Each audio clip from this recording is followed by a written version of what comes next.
अस्सलाम वालेकुम।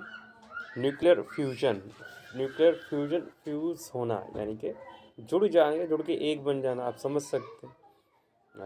Occurs when to light, दो हल्के nuclear combine to form a heavier nucleus. दो हल्के मिलकर न्यूक्लियस एक वज़नी न्यूक्लियस बना लें और एनर्जी का ज़िया हो, रिलीज़ ऑफ एनर्जी हो, तो इसे भी हम कहते हैं न्यूक्लियर फ्यूजन। मिसाल के तौर पर ड्यूटेरियम है हाइड्रोजन का, ये फ्यूज़ हो जाता है ट्राइटियम के साथ, तो हीलियम इसके नतीजे में न्यूक्लियस बनता है और alpha particle is formed as represent by equation. जिस तरह ये इक्वेशन से दिखाया गया है, यानी कि हीलियम न्यूक्लियस बनता है या अल्फ़ा पार्टिकल बनते हैं।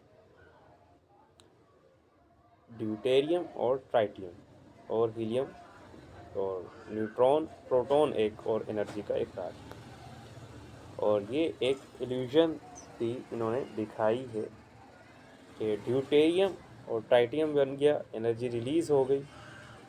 उसके बाद ये देखें न्यूट्रॉन 3 और 2 प्रोटॉन है, फिर न्यूट्रॉन अलग हो गया और हीलियम बन के अलग से निकल गया। टोटल मास और फाइनल न्यूक्लियर इज़ ऑलवेज, जो टोटल मास होगा आखिरी का जो न्यूक्लियस होगा उसका हमेशा less than the mass of original nuclear, original वाले से हमेशा कम होगा। क्यों? This loss of mass produce nuclear energy, क्योंकि उसने नुकसान भी तो किया है एक न्यूट्रॉन का, इस वजह से उसका मास कम ही आएगा। Every star in the universe, including the sun, is alive due to nuclear fusion of hydrogen nuclei into helium nucleus. हर जो सितारा है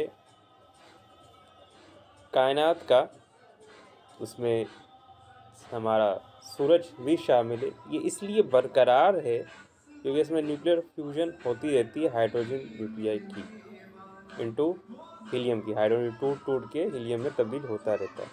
the star use fusion to produce enormous heat and light energy. सितारे ये खारिज करते रहते हैं हरारत और रोशनी फ्यूजन के दौरान। बैकग्राउंड में आने वाली आवाज़ों के लिए मैं माजरत आप लोगों से, जो एंजॉय कर रहे हैं करें। अगली वीडियो में हैज़र्ड्स एंड सेफ्टी मेजर देखते हैं इंशाल्लाह।